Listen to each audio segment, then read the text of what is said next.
Во студиото со вас Иван Кузмановски. Добар ден, ви благодарам што сте со нас. Ова се настаните кои го одбележаа денот. Европските лидери во Тирана, Рама на колена ја дочека Мелони. He only does it to be tall as me. Мицковски со нов договор за стратешко партнерство со Британија. Меджити тврди дека и без таравари ќе останат со ист број пратеници. Четворица од Европскиот фронт преминуваат во владеачкото мнозинство. Година и пол затвор за директорите Бесими и Етеми во повтореното судење за модуларната болница во Тетово. 2 месеци по трагедијата во Пулс, сител во Кочанската болница. Внатрешната болка мислам дека до крај на мојот живот ќе трае, затоа што лузна као лузна, искрено ви кажам, веќе не ме за сега. Проблемот е што изгубив на сестра детенце, тоа е дел од моето срце. Едни со надеж во лекарите, други скршени од болка. Заедно чекаат правда. Русија и Украина седнаа на први директни преговори во Истанбул. Овие вести во живо за битката на вреди да обезбеди што поголем број на пратеници во пратеничката група. Останете со нас.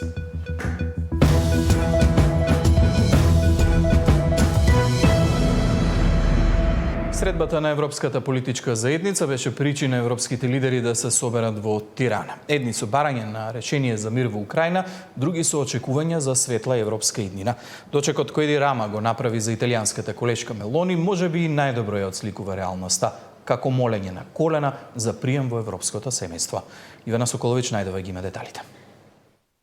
Процесот на проширување е важен не само за земјите од Западен Балкан, туку и за самата Унија, за да се развива како економска и глобална сила, изјави високата представничка на Европската Унија за надворешни работни и безбедносна политика Каја Калас на состанокот на лидерите од Европската политичка заедница во Тирана.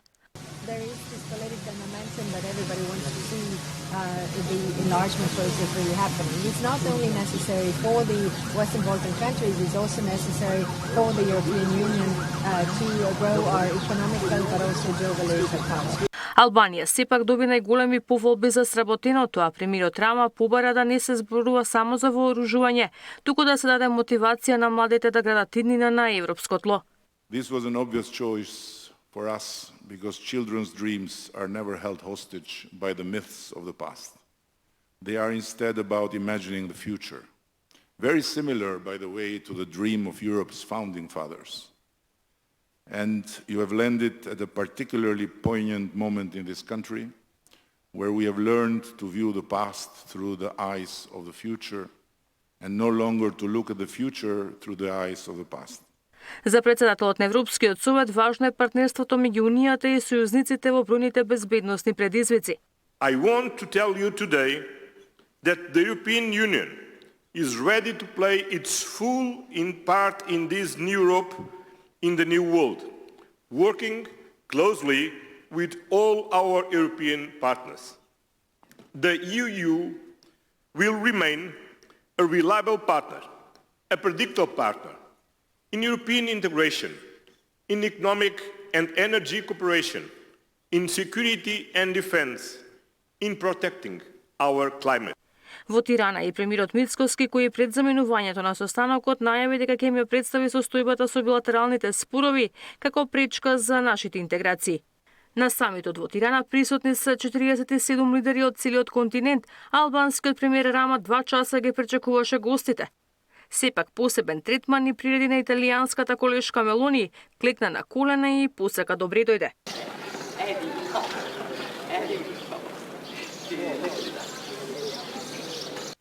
Додека од Тирана европските функционери испраќаат порака дека Албанија брзо напредува во процесот, австриската шефица на дипломатија од Скопје го повика Брисел да покаже сериозност. Вели билатералните прашања не треба да бидат сопка за македонските интеграции. Што се однесува до 2002 година, тоа беше компромис.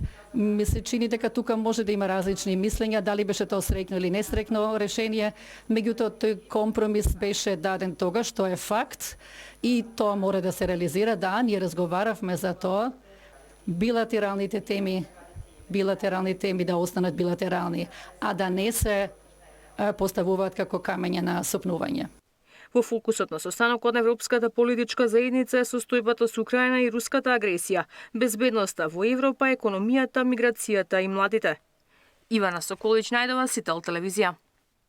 Премиерот Мицковски и британскиот премиер Стармер денеска во Тирана подпишуваат договор за стратешко партнерство. Двајцата премиери имаат билатерална средба на која, како што информираат од владата, треба да се постигне согласност за стратешко партнерство на земјава со Обединетото кралство на Велика Британија и Северна Ирска. Владени извори за Сител велат дека овој договор представува стратешко позиционирање на Македонија во делот на интересите на една од најмоќните светски, политички и економски сили и ново поглавје во билатералните односи меѓу двете земји. Од него Македонија очекува засилена економска и политичка соработка со Велика Британија во пресрет на плановите на владата за засилен инвестициски циклус, пред се во инфраструктурни проекти. На домашната политичка сцена во тек се преговори за менување на коалицијските дресови, оптимизам во редовите на Вреди и воздржаност кај спротивната страна. Колешката Катерина Нешкова ги бараше одговорите, ја имаме во живо во овие вести. Катерина, има ли некакви промени во моментов? За сега, Иван, нема никакви промени во делот на тоа кои пратеници ќе ја сменат страната и ќе заминат од опозиција во власт, имајќи предвид дека петмината пратеници со кои што располагаше Таравари ќе заминат во опозиција. Сепак, по вчерашната најава на министерот Лимани, денеска и вице-премиерот Меджити уверува дека дури четворица пратеници од Европскиот фронт се сигурни на страната на владеачкото мнозинство. Според брифинзите на Сител за тоа кои може да се овие пратеници, ние ги контактиравме дел од нив, но сите тие негираат дека засега ќе преминат на другата страна, иако дел од нив, морам да бидам искрена, кажа дека не е исклучено за одредени одлуки на власта да дадат поддршка. Деталите во прилогот. Вреди останува со речиси изброј на пратеници, дури и без петмината пратеници на Таравари кои го напуштаат мнозинството, тврди вице-премиерот Меджити. Од друга страна, тој вели дека и вице-премиерот Фетај, кој во владата дојде како кадар на Алијанса за албанците, веројатно нема да го следи потегот на својот лидер и нема да поднесе оставка од својата позиција. Значи и без Таравари имаме 13-14 пратеници. Кога ќе ги видиме како дел од Вреди, ќе действуваат како дел од вашата пратеничка група? Ќе видат поддршка за владата, дел од мнозинството, некој Вреди, но сите тие се од Европскиот фронт. И уште едно прашање околу Фетај, тој не најави оставка, дали сте во контакт со него? Добра е тера работа, значи успешно придонесува за промените и се надевам да ќе продолжи. Меджити не откри со кого всушност се разговара да се приклучи на парламентарното мнозинство, но не исклучи дека тие може да се дели од крилото на Алијанса кој е по цела. Оваа група располага со дури 8 пратеници, а според извори од албанскиот блок, најмалку двајца може да ја променат страната, Илир Демири и Елми Азири.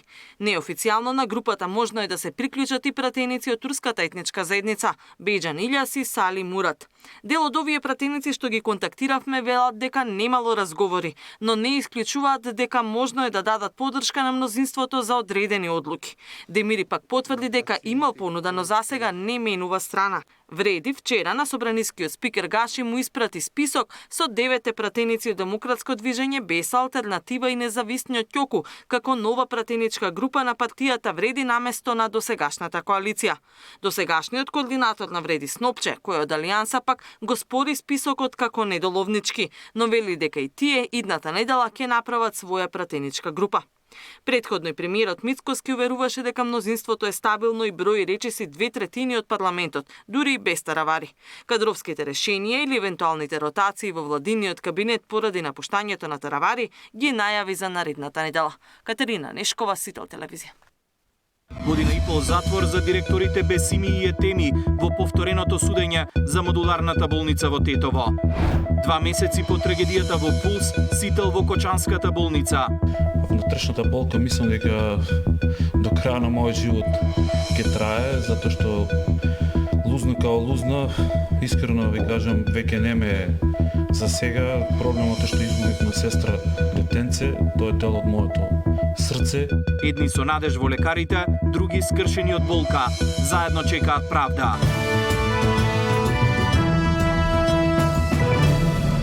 Година и пол затвор добија двајцата директори на Тетовската болница во постапката за пожарот во модуларната во која изгореа 14 пациенти. Бесими, кој беше единствениот присутен во судница, рече дека ќе се жали на одлуката на судот. Семејствата на загинатите бараат за случајот да одговараат вистинските виновници. Тамара Дичевска беше во Тетово. 1 година и 6 месеци затвор добија поранишните директори Флорин Бесими и Артане Теми на модуларната болница во Тетово. Судот одлучи дека се виновни за предизвикување тешки дела против општата сигурност, бидејќи не обезбедиле ПП апарати во објектот, што придонало во пожарот на 8 септември во 2021 година да загинат 14 лица, пациенти кои се лекувале од ковид и членови на нивните семејства. Болницата како правно лице треба да плати 1 милион денари. Теми не беше во судницата да ја слушне пресудата, додека поранишниот директор Бесими смета дека одлуката на судот е неправедна. Имало сведоци дека во објектот имало ПП апарати, но вели ниту ПП апарат не можел да помогне да се изгасне огромниот пожар. Ке поднесе жалба на пресудата. Јако одбив од почеток да го прифатам објектот, а тоа го гледате вие сами тука дека не сум се потпишал по ниту еден документ, кај ги имате документите не сум потпишал, тоа знаете јавно обвинителство, судство, сите знаат, него заедно предвид дека не сум потпишал за таков објект. Ова стварно е неправда. Ниту семејствата на жртвите во Трорниот пожар не беа задоволни од пресудата. Иако велат има вина и кај директорите, сепак вистинските виновници за смртта на нивните блиски не се нашле во судницата. Се знае, пред судот требаше да дојде и министерот Филипче, аѓуше фирма Бако, инсталацијата на струјата што е стае во модуларната. Тие треба да бидат виновни за оваа трагедија, ама државата одлучи Флорин Бесими и Артане Теми да бидат казни 1 година и 6 месеци. Гледате кај ни вина? Не викам дека немат вина и овие, ама вината погоре, се знае државата кај е вината. Според одбраната на болницата, како правно лице, одлуката на судот е неприфатлива, бидејќи грешно се толкувале одредбите од законот за кривична постапка. Ке се жалат пред второстепениот суд. Ова беше повторено судење за трагедијата во модуларната болница. Претходното, двајцата поранешни директори добија условни казни затвор од година и половина. Откако обвинителството ја обжали пресудата, гостиварска апелација го врати на повторено судење. На рочиштата вештаците кои беа сослушани сведочеа дека увидот кој го извршиле после пожарот утврдиле дека објектот бил изграден според сите стандарди. Како причина за пожарот беше утврдено дека е продолжен кабел во болницата кој се преграл, додека во него биле вклучени повеќе апарати како дефибрилатор и полнач за мобилен телефон. Тамара Дичевска, Сител телевизија. 2 месеци по трагедијата во дискотеката Пулс во Кочани, болката не стигнува. Додека истрагата го подготвува обвинението, сите чекаат вистинска правда. Повредените имаат голема надеж во лекарите. Во болницата во Кочани секојдневно се вршат редовни преврски, но условите таму се далеку од добри. Објектот, кој е стар 42 години, досега никогаш не бил реновиран. На делови кровот прокиснува, а водата ја собираат со кебиња. Од кадата која Министерството за здравство тврдеше дека ја обезбедиле, нема ниту трага. Раните се мијат во обичен миелник. Дури и во вакви услови, лекарите од Кочани прават се за да им помогнат на сограѓаните. Како знаат и колку можат да ја ублажат болката. Во Кочани денеска беше колешката Сања Димитровска. Пред да го погледнеме прилогот, предупредувам дека дел од снимките може да бидат вознемирувачки. Внатрешната болка мислам дека до краја на мојот живот ќе трае, затоа што лузна као лузна, искрено ви кажам, веќе не ме за сега. Проблемот е што изгубив на сестра детенце, тоа е дел од моето срце. Дарко вели никогаш нема да ја заборави ноќта на 16 март. По враќањето од лекувањето во Србија, сега секој ден оди во одделението за физикална терапија во Кочанската болница, за да ја врати функцијата на своите раце. Изгорениците оставиле големи лузни, за кои треба и време и трпение. На почетокот не можев ни сам да си ја гледам раката, ми се гадеше од неа, ама тоа мора се навикнеме на тоа што ќе го имаме, мислам, за цел живот тие лузни. Откажување никако, ми требаат раците за работа. Работиш? Да, и тоа баш со нив. Имам вулканизерски дуќан и баш раците ми требаат за работа. Каква е оваа вежба сега што ја правите? Раздвижување на рачниот склоп.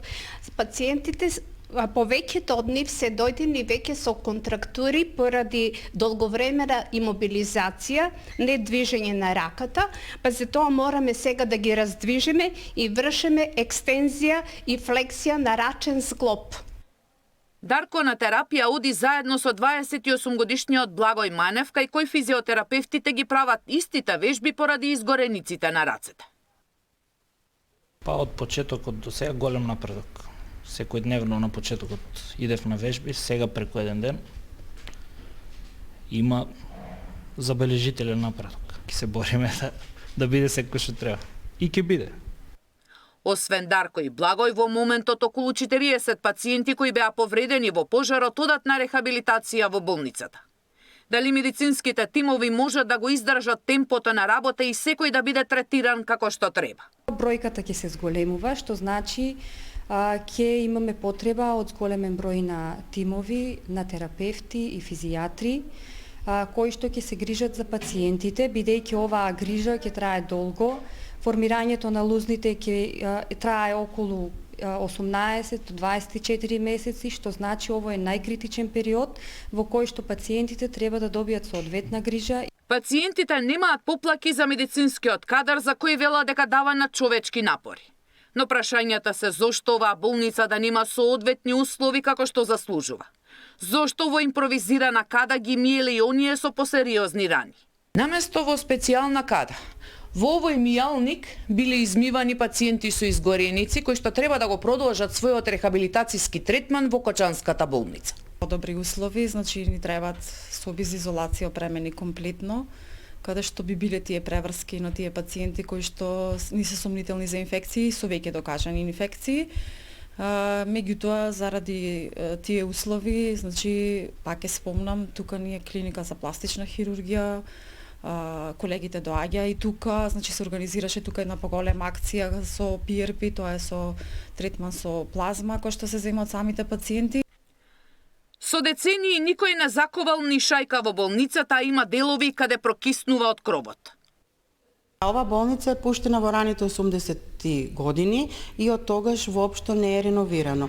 Што се однесува до опремата, гледаме и правиме напори да се донесе опрема, меѓутоа без кадар и без соодветни услови не можеме. Правиме колку што може за да добијат специјален третман жртвите, меѓутоа тоа е што сте го видели.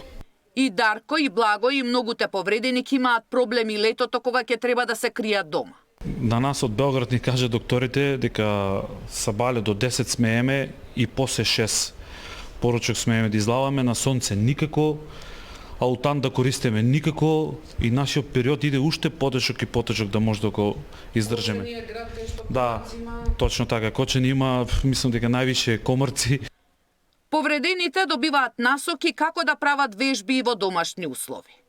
На 100 метри пак од болницата изгорениот објект сведочи за трагедијата. 2 месеци после големата трагедија во Пулс, додека едни гледаат надеж во медицината, а другите се скршени од болка. Сите заедно чекаат резултат од правдата. Сител телевизија во Кочани, Сања Димитровска и Славе Стојановски. Министерството за здравство информираше дека уште 4 пациенти кои беа повредени во пожарот во Кочани се враќаат од странство и ќе бидат задржани под обсервација на клиниката за пластична хирургија и клиниката за хируршки болести Свети Наум Охридски. Еден од пациентите пристигнал во тек на вчерашниот ден од Софија, 2 пациенти се враќаат денес од Белград, а 4-тиот пациент треба да пристигне утре од Софија, со што во странските медицински центри ќе останат на лекување уште 11 пациенти од повредените во пожарот во Кочани. Пациентите кои се лекуваат во странство се во стабилна состојба, велат од Министерството за здравство.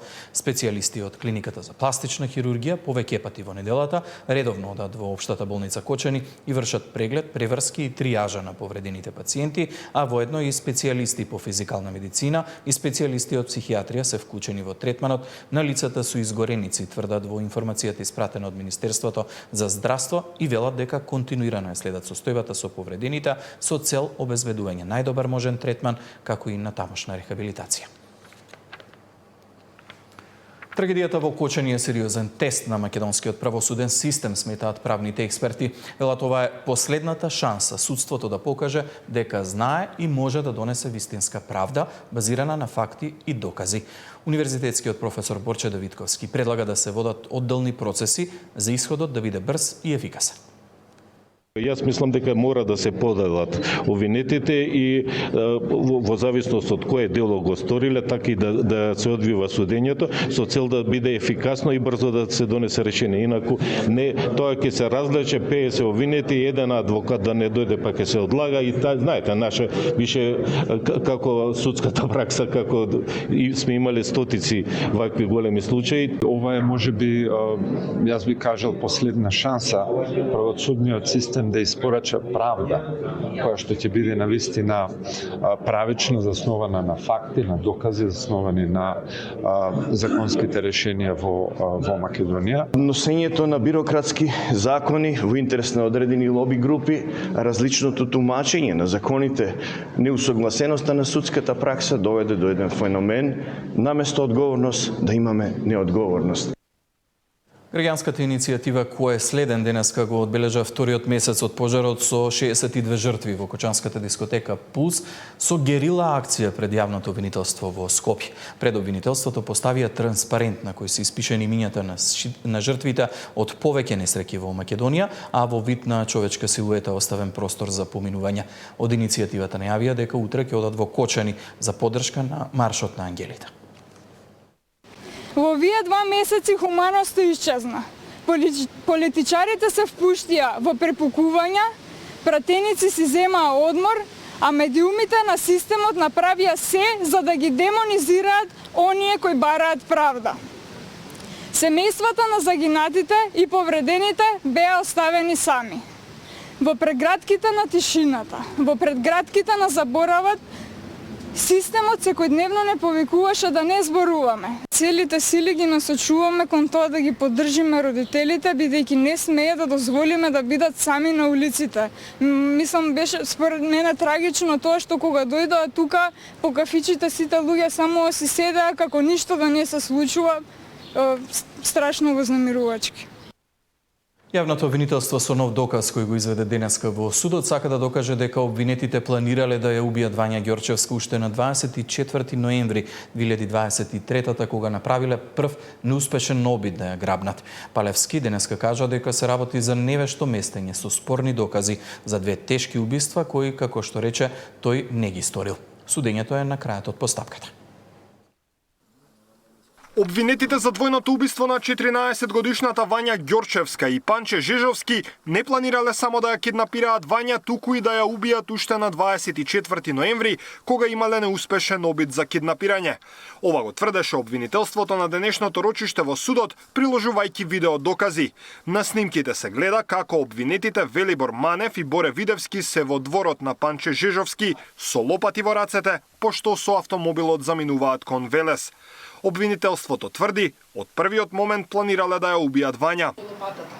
Денеска, и тоа го кажавме на главната расправа, снимката беше изнесена во одговор на тврдењата на обвинетите во нивните искази дека тие всушност немале мотив да убиваат, туку тргнале да грабнуваат луѓе, но тоа што тие дополнително се враќаат само за да ја стават лопатата и да ја земат со себе, односно ја имаат истата заборавена, укажува токму наспротивно од нивните искази дека тие веќе биле подготвени за убиство. Од таа причина беше изведен и тој како доказ, не дека ние претходно го немавме, знаете дека и претходно беа изведувани докази дека тие во своето возило носат лопати па се враќаат па ја вадат лопатата, меѓутоа ова беше во насока на побивање на нивниот така наречен мотив.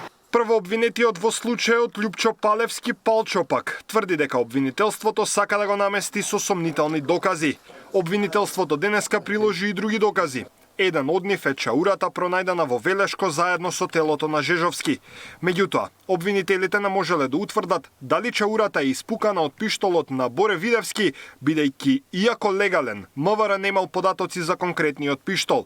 Ова за одбраната е спорно. Адвокатите тврдат дека имало многу пропусти и во предистрагата, и во истрагата, но и во обвинителниот акт. Ние бараме да биде вештачена чаурата од кое оружје е испукано. Обвинителството денес достави наредба и известување каде што е побарано дали од кривично-правни настани во Македонија кои се случајни е испукано од некој од тие тестирани чаури или пиштоли и дали е тестирано, дали е испукано од оружјето на Боре Видевски. Меѓутоа, не и од сите останати регуларни пиштоли за кои постои евиденција во Република Македонија. Такво нешто обвинителството нема. На еден, глупо е да се изразам шверцерски начин, сака да се сокрие една работа која е многу битна, а таа е битна да се најде чаурата од кое оружје е испукано, дали од легално или нелегално. Како може од легално оружје да нема најдено трага во база на податоци? Овдека или некое, не знам какво суштество во МВР не сака да ги превара архивите и не сака да ја најде базата на податоци, односно испукувањето на оружјето, или нешто слушно е прашање. Влегуваме во страшно голем проблем во кој што имаме едноставно многу нејасна ситуација затоа што не е можно легално поседено оружје за да не биде испукано. Судењето за двојното грозоморно убиство продолжува на 21 мај, за кога е закажано ново рочиште. Даниел Василев, Сител телевизија. Како американските такси се одразија на работата во слободните зони, колку пари одвојува државата како помош за странските компании и какви се барањата на инвеститорите. Во тема на денот со Гоце Димовски, директор на ТИРС.